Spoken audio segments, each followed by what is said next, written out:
I remember being so cautious not to break all these rules that you had as a trainee. A lot of these rules didn't have much meaning. For example, you had to leave like a message before you were able to go to the toilet, and this was even in free time. You were constantly being watched over when you were in the practice room, so you didn't have much freedom at all. This is kind of weird, but I remember having to take pictures of what I ate before I was actually able to consume it, and I had to send them pictures to our manager and she would have to check it. This is how I felt. The reason that we had to follow all these rules was because otherwise we felt that they were just going to cut us if we didn't obey all these rules. I'm not sure. Like, it could be just because it's been passed down through the industry. Like, that could be the reason. And it also could be just because the people in control at that stage wanted it to be easier to take control. What I want to say is just because those trainees, those children have a dream to one day like perform on stage and to be a performer, they shouldn't be treated like dolls. They shouldn't be treated like dolls. On behalf of those trainees and young artists out there that might not have the voice to speak out, please, people should be treated as people. Every individual deserves respect and dignity. A slave contract is a contract between an idol and their company that gives the company excessive control over their career and personal life. These contracts are usually very long, lasting from 7 to 10 years or even more. In some extreme cases, idols have been locked into contracts lasting over a decade, making it nearly impossible for them to leave the company or make their own decisions. These contracts often come with strict rules, including limitations on personal choices, such as dating, social media use, and even what they can eat. In the past, idols had little power to negotiate these contracts, meaning they had to follow all the company's rules, even if they were unfair.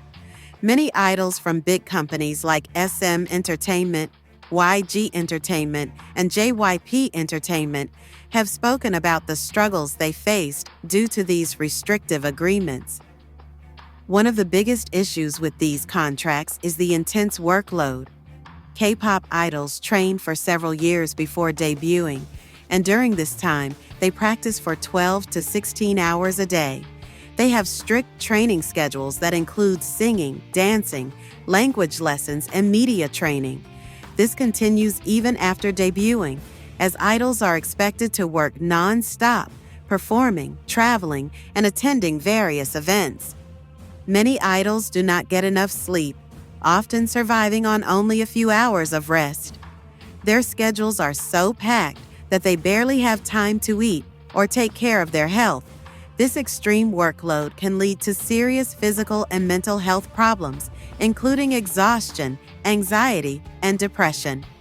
이니어로 감독님 목소리가 나오더라고요. 정국 씨 힘들면 앞에서 호흡기 하시라고. 이거 반 정신이 나가 있는 거예요. 그 이후로부터는 나에 대한 집중도 보고 일단 정국이한테 신경이 안 쓰여지더라고.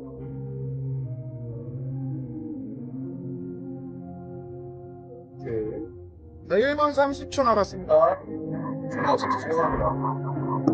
근데 이제 정국이가 빠지면 되게 데미지가 세요. 물론 7명 누가 또 그렇지만 정국이는 어쨌든 역할 메인 보컬을 담당하고 있고 퍼포먼스적으로도 본인이 센터에서 굉장히 중요한 축을 담당하는 파트가 굉장히 많은 친구거든요. 정국이가 빠지면 대체가 안 됐단 말이에요.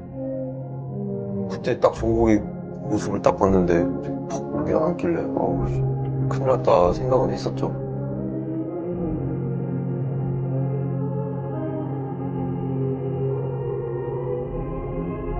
되나? 나갔어. 바지를 벗고 있는 게 낫어. 나갔어. 근데 제가 그렇게 쓰러질 줄 몰랐어요. 제가 처음 겪은 일이라 되게 당황스러웠는데 너무 덥고 본인이 무례하다 보니까 그런 쪽으로 온 것 같더라고요. 정신적인 건 아닌 것 같더라고요. 그 전국에 양말 좀 벗겨. 안 벗겨도 된다는데 걱정이 날 거야. 괜찮아? 나 이거 뜨거워. 양말이 찾아주니까? 양말 찾아주면? 민망하지? 괜찮아? 표정이 그래도 좀 안정을 찾았길래 다행이야 괜찮겠구나 싶었는데 이런 어떤 대외적인 스트레스가 생기면 제가 좀 마음이 많이 좀 어렵죠. 사실 저도 어리거든요 되게. 정말 진짜. Some idols have collapsed on stage due to overwork, while others have spoken out about the stress of trying to meet their company's high expectations. Another major issue with K-pop contracts is the lack of personal freedom. Many idols are not allowed to date, use social media freely, or make any major decisions without their company's approval. This control extends to their image as well.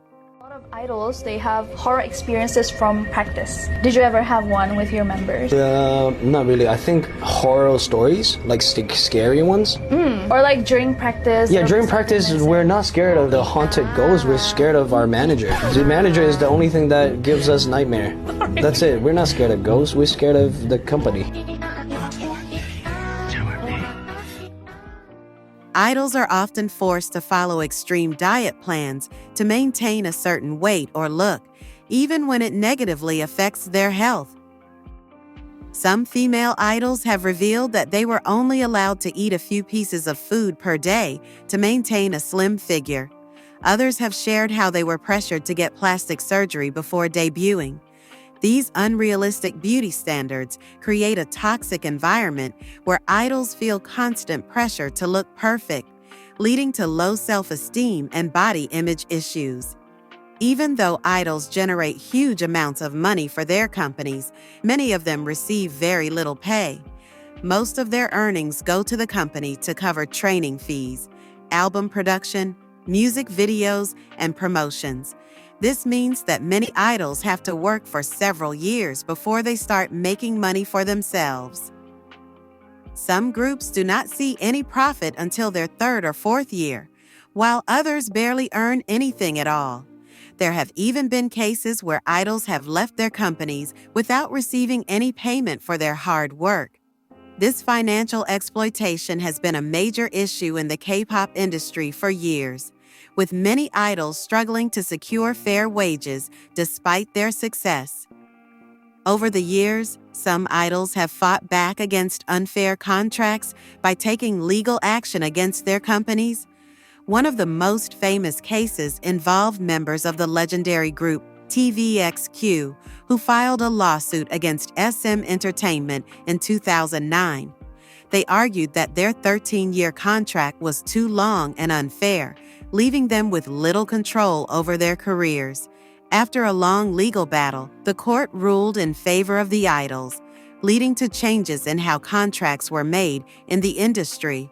Other idols, such as members of EXO, GOT7, and Luna, have also spoken out about unfair treatment and contract issues. These legal battles have helped bring attention to the problem, but many idols still struggle with unfair agreements today. Due to increasing complaints and lawsuits, the South Korean government introduced new rules to prevent unfair contracts. Today, contracts should not last longer than 7 years, and idols have the right to challenge unfair terms. While these changes have improved the situation, many idols still face strict conditions and struggle with financial and personal restrictions. Some companies have made efforts to improve working conditions by allowing more rest breaks, better salaries, and more freedom for their idols. However, many smaller agencies still have unfair contracts, and idols who sign with these companies often have little choice but to accept them. The issue of slave contracts in K-pop is a serious problem that affects many idols. While the industry has improved in recent years, many young artists still face extreme working conditions, financial struggles, and a lack of personal freedom. Companies should treat their idols with more respect, ensuring they receive fair pay, proper rest, and the right to make personal choices. Fans also have an important role to play by supporting idols who speak out about these issues and demanding better treatment for their favorite artists.